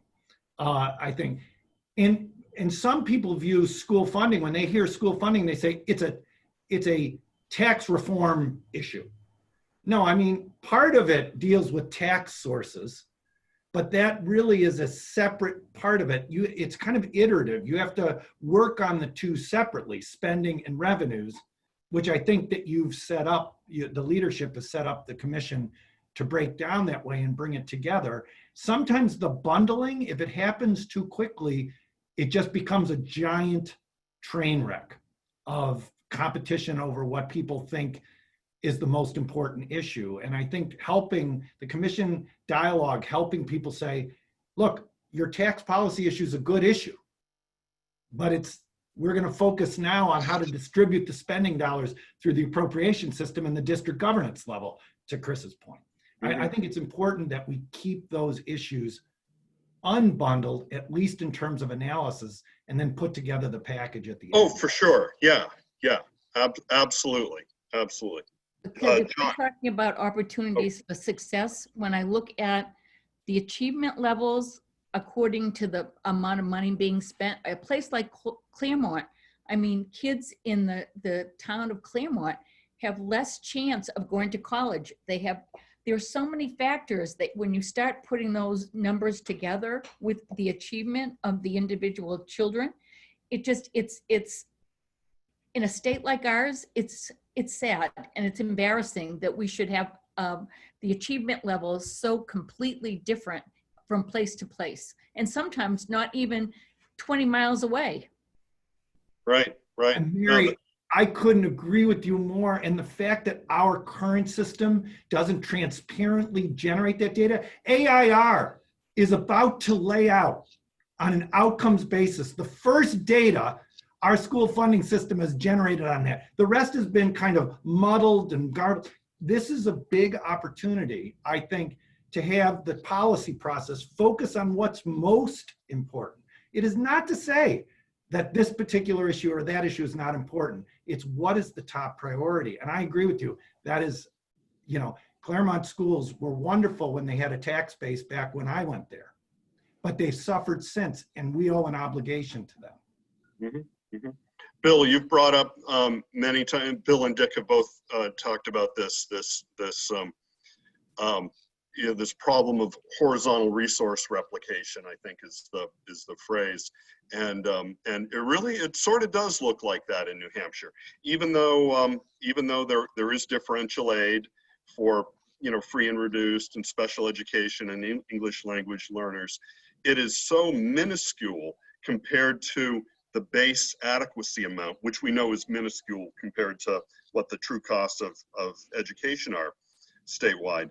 But with base adequacy being, what is it right now, 3709, something like that, 3907, around $4,000, let's say, and the total average aid per student is just a little bit more than that once you factor in free and reduced, basically a proxy for poverty or vulnerable students and families, special education, English language learning, third grade reading level, stuff like that. It doesn't look very targeted, and I think this goes to what Bill was saying, what Mary was saying, and what hopefully we'll see a week from now what gets suggested by our research consultants in terms of this. And Dave, on that, like even with differential aid, the free and reduced lunch column, you see here's that data compared to, say, some measure of need like property value per pupil, right? Mm-hmm. And what I end up seeing when I do that, like standard deviation and correlation, is it turns out wealthier communities are particularly good at encouraging, recruiting families who are eligible for free and reduced lunch to get on. So in fact, the correlations are, between need and FRL are low. It's like 0.2 where 1 is the highest correlation, and special ed exactly the same thing. It's almost no variation. Those differential columns, the way they're done now, are almost in sync as a flat uniform grant. The ELL does have a correlation. There's no question about that. But that's the smallest share of our differentiated aid. Right. Hopefully, in the adequacy work group, AIR can really get into how do we target aid to achieve those deficiencies that are going to an outcome. So that's hopeful. Bill, what I'm taking from those comments, and I saw Chris nodding her head, I think in agreement with that, is particularly the challenge of being able to identify vulnerable or where there's poverty, and not just rely on FRL as the way to do that. And I think earlier presentations, maybe from Doug Hall, also suggested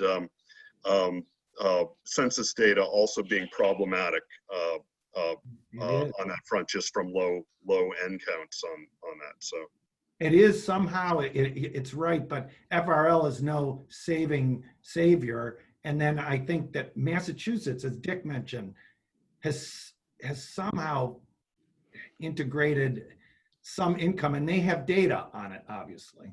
Yeah, in Massachusetts, they've, for other reasons, moved off free and reduced price lunch eligibility as an important piece of information to collect. So if they lost that information or are in the process of losing it, so they are now looking at, I think, a number of indicators of poverty, eligibility for their Medicaid program equivalent, eligibility for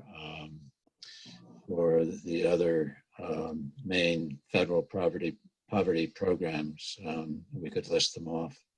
I'm blanking on them right now, but there are about 4 or 5 other indicators that can be looked at. They're not perfect, but they are there. Another one is the food stamps program. So there are proxies out there. They're all proxies in the end. And that's what we have to work with. Okay. Well, that may be something that we also want to bring up with the adequacy work group, and learn some more about when we've got AIR with us next week during their presentation. So, okay, where are we at right now?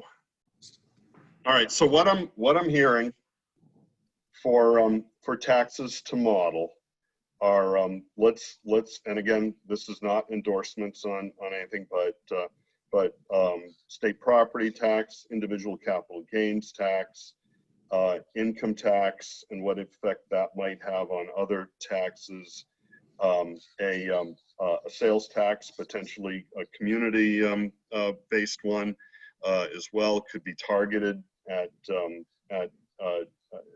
different markets, and also a tax that or a financing mechanism that might follow the Mass Chapter 70 plan, where you've got minimum local contributions, you've got caps, and look at that a little bit more.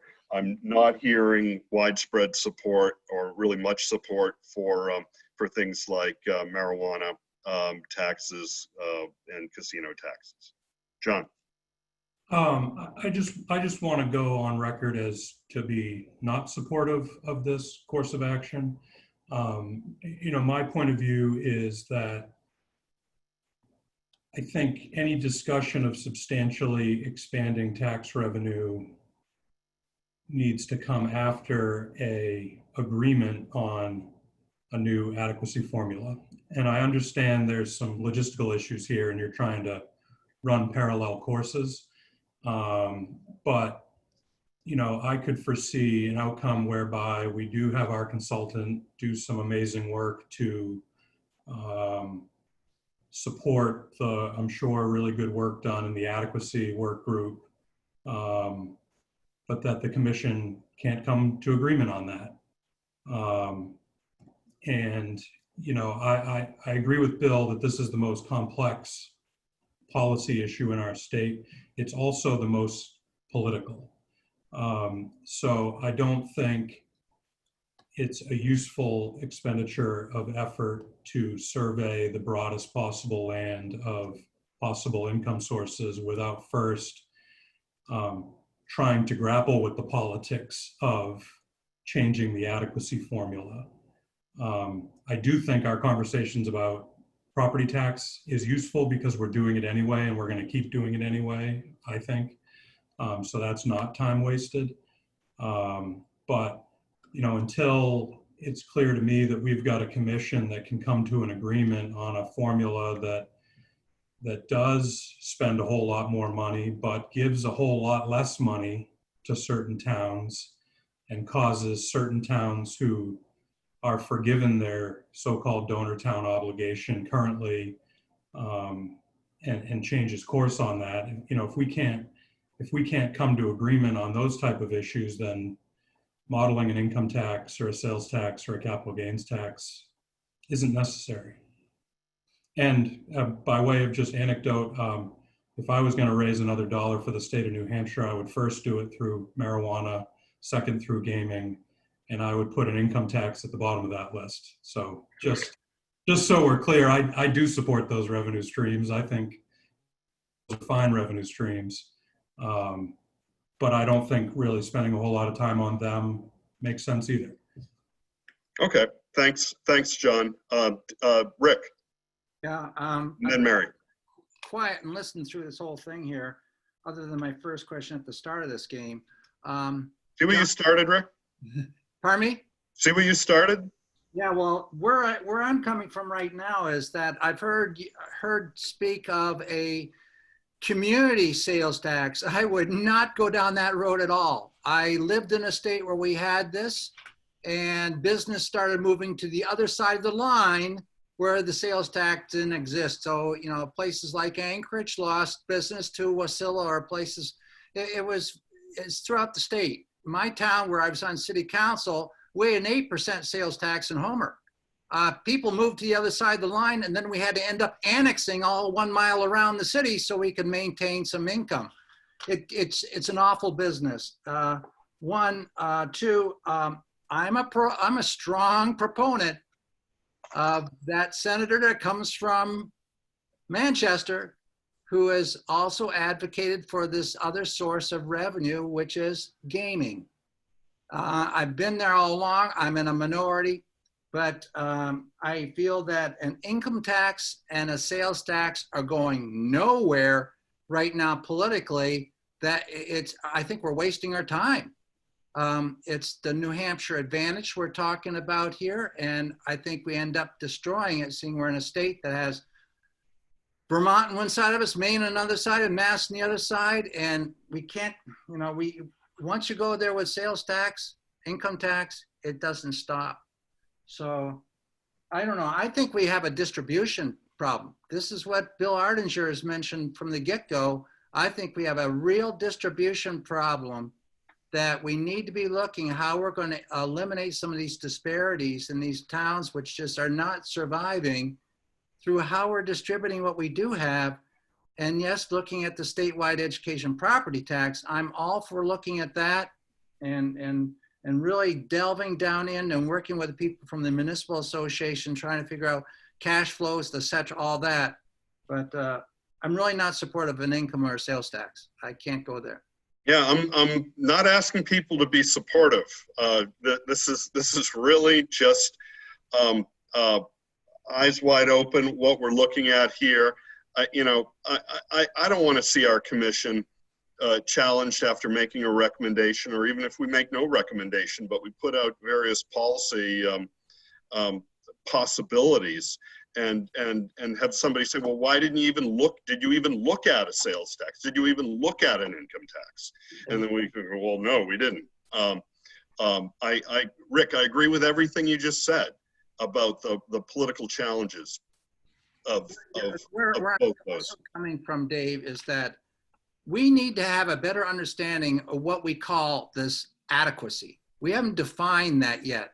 Many states build their foundation formula around money that is available. I want to find out first, what is this adequacy we're talking about? We have no definition at all. We don't know what we're trying to fund. And I feel like we sort of putting the cart in front of the horse in regard to this. And I understand we have a group working on that right now.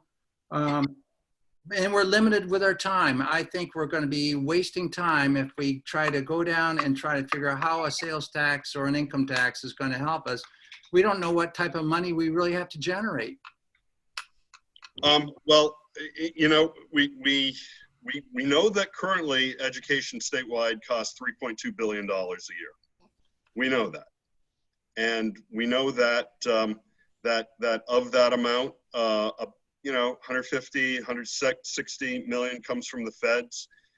We know that 363 million comes from the statewide property tax.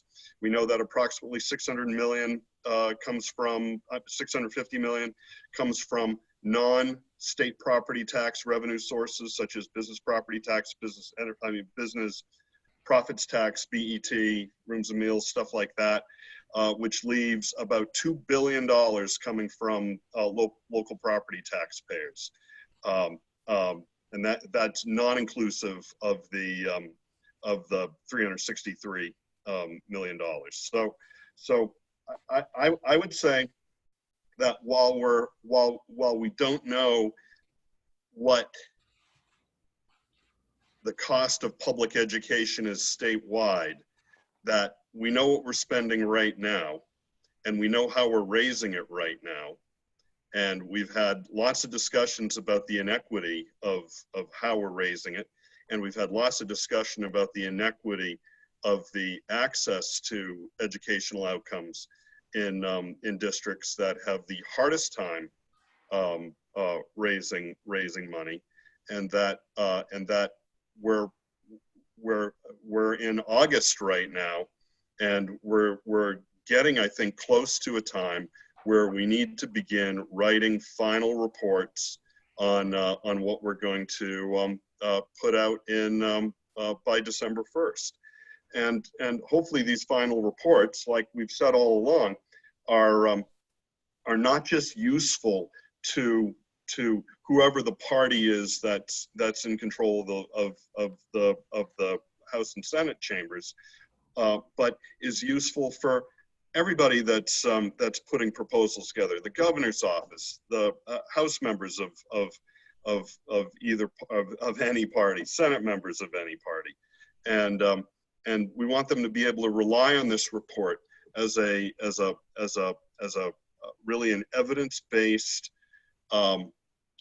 starting point for defending a policy proposal. So a bill that goes forward, whether that's a bill for adequacy or a bill for low and middle income property tax relief program, or whatever it happens to be.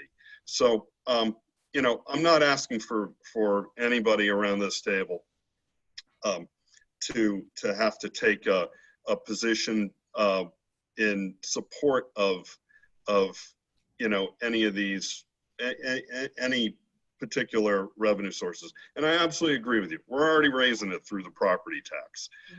So that's a pretty clear one that we need to evaluate very heavily. To John's point, Rick, to your point.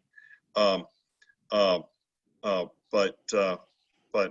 you know, unless everybody's like saying, Dave, you're nuts here, we don't even want to look at getting at least some information. Maybe not to the standpoint that we're doing it to really understand all the considerations that go into the property tax, but I think we've got some responsibility to take a look. Bruce, you. Yeah, just to comment on this, in terms of the hat that I'm wearing with you all. One of our group agreements that we've committed to operating by is to keep an open mind. And I think I'm going to push that as far into this process as we can until we begin to converge on a set of consensus recommendations. And the second point I wanted to make, wearing my hat from a School of Public Policy, is that the policy analysis process here does need to have a reason at the end why we didn't go down certain paths. And that reason can't be that, well, in early August, we decided that these X, Y, and Z weren't politically feasible, or X, Y, and Z, you know, a significant subset of the commission just decided not to go there.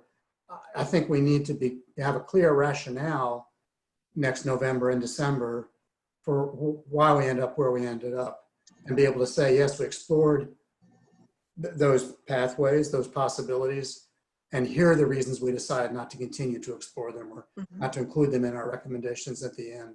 So it has to do with transparency and integrity of the process.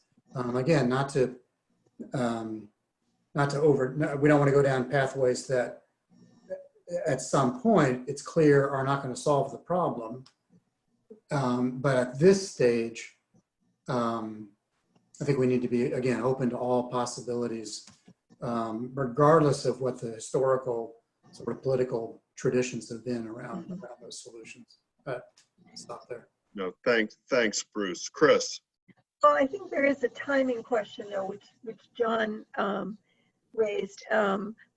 And correct me if I'm wrong, but I do believe we're going to see that the financial modeling is a second step process, that we will be seeing modeling that's related to weightings, inequities, et cetera, prior to then beginning to take up the financial discussion. So I think, you know, while we have this conversation now, it's not like we're going to be looking at things prior to getting more data and more information around adequacy. And that the very last thing would be financial modeling. Is that correct? But I think you're right on that, Chris.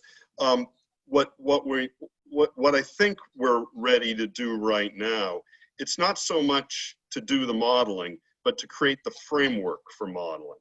So you know, starting with something, and I think this is what I was going to suggest, is we start with the current FY20 DOE adequacy spreadsheet, which has all of the cities and towns on it. It has all of the ADMs on it. It has all the student counts broken out by differentiated aid category, and we extend that to some additional sheets that can rely on a lot of that DOE ADM data, but allow us to, and also I think that the data also has equalized valuation, property valuation in the community.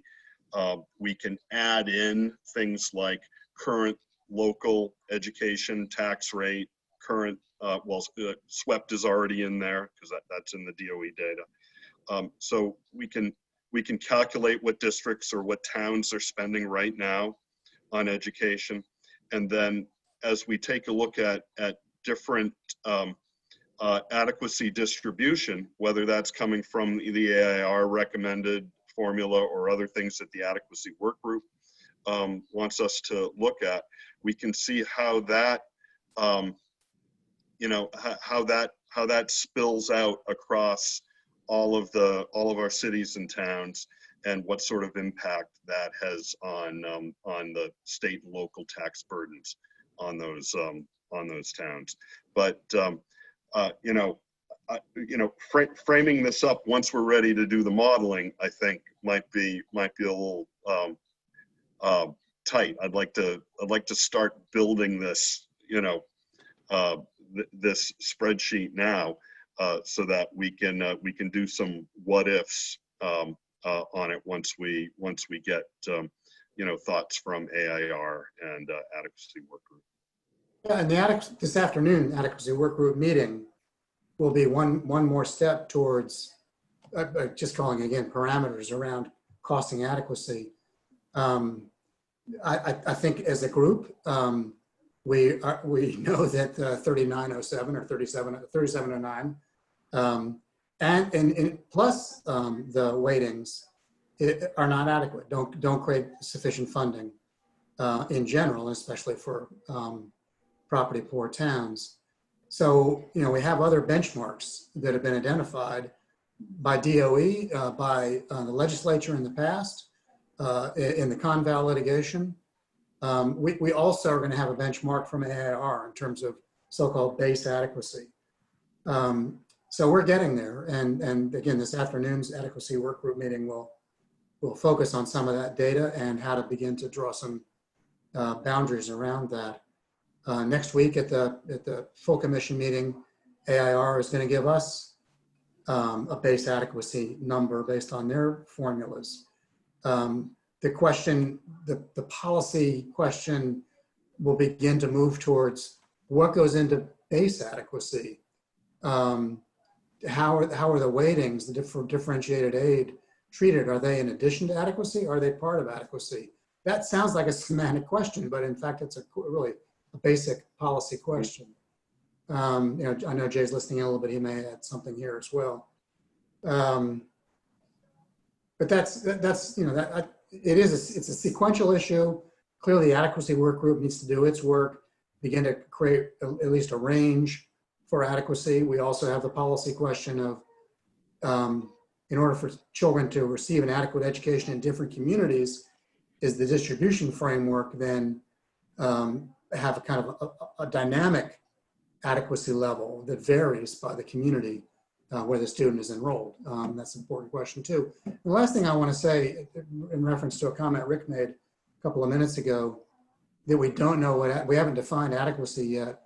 I do think, and again, Jay can correct me, that at least within the adequacy work group, we're taking the current functional definitions of adequacy found in RSAs and in the department's rules and regulations as a contemporary representation of what entails adequacy, what's entailed by adequacy. And I don't think, and Jay's on, that we are finding it necessary to come up with a new and better and improved definition of adequacy. It's deciding how to, what the cost elements of adequacy are, and then how to pay for those cost elements that we're really focusing our energy on right now. Jay, I'd make sure I represented that. Yeah, hang on a second, Dick. Before we go to point, I want to welcome Senator Khan to the Fiscal Policy Work Group. And we've had quite a bit of discussion of adequacy related elements in the last 20 minutes or half hour or so. And that's been the period in which I've been listening. So, but go ahead. I mean, keep going, because I think Bruce represented it well. So let's hear from other folks. We can cover things at 3 today, although our group is going to be a little small. Well, I think we're on the wrap up minutes on this work group. So keep going. We'll consider everything that you're saying. I'll be joining you at 3. So I'm sure Dick will too. So Dick. Yeah, some of us are going to slap over to your group, Jay. So I hope you'll welcome us. Maybe. I mean, that's good. I think some of these discussions really take the entire commission. Yeah. So I just wanted to say, and time has really run out. For myself, I agree with Dave that we need to forge ahead and look at information, try to inform ourselves on different options that are out there to fund a presumably higher education level. Now, perhaps this commission won't go down that road, in which case our work would be for naught, but I don't think so. And it's complicated work. It's really hard work. It takes time to figure this stuff out, and we need the time. So I think our choice some time ago to go down parallel tracks with a fiscal work group and an adequacy work group was exactly the right choice. And implied in that is that the fiscal work group would try to work through options. And I think we actually identified that idea of different options, different scenarios that might develop. So let's be ready for each one. It just makes common sense to me. It doesn't mean we're wedded to anything, but it means we're getting ready to be wedded to something. Mm-hmm. Mm-hmm. Yeah. Right. And you may even find new reasons not to like certain things. Exactly. It's a learning process. So, Chris. Oh, well, one observation that I have is I've looked at the individual financial report cards of some different communities. And it's something I think Jay brought up a couple of meetings ago in adequacy. The real variation that I've seen is in teacher salary, average teacher salary. And I had never understood before the states that do statewide teacher salary, because that always never made sense to me, statewide teacher salary scale. On the other hand, if you could imagine doing that, I'm not suggesting that we do it, that takes out of some of these other equations the big number and standardizes it, right? Because the differences are surprisingly large, and they're not necessarily in the communities that, so for example, when you look at the average Manchester teacher salary compared to their per pupil cost, it's a very different picture than when you look at Portsmouth's high salary and our per pupil cost, or when you look at Dover. So and that's going to be the big cost. That's always the big cost, right? The labor cost. So I'm not sure what to do with this, but as we think about adequacy and we look at the average, a lot of it has to do with tenure, of course. Some of it has to do with unionization that we see in the cities. So there are other factors that play into this, but there's the differences are quite large. And so where that's our biggest cost other than facility, I think it's something we need to consider in how we cost that. And it's one reason why in a number of these other state formulas, you can see them, they do it by cost of living areas within states. They, give a range when they give their differential. I don't think it's cost of living necessarily in our state that creates that differential, but the differential is really there. It's something for us to think about. I'll just say, I know that our colleagues from Reaching Higher are listening in on the call, if they're still with us. And that's one piece of analysis they're doing now is district level teacher salaries vis-a-vis student outcomes. And we can reconnect with them to find out when they think that analysis will be completed, so we can fold that in as well. Great. Well, hey, we've gone past noon by 7 minutes, so I appreciate everybody's extra time before the bell, and we've only got, so we're 2 hours into a 6-hour day. Was public engagement at 1, adequacy at 3? Same link. Terrific. Anybody else have anything good for the cause right now? Then we'll I thank everybody again. I thank our guests for being with us this morning, and we'll see you back here at 1. Great. Cheers. Take care.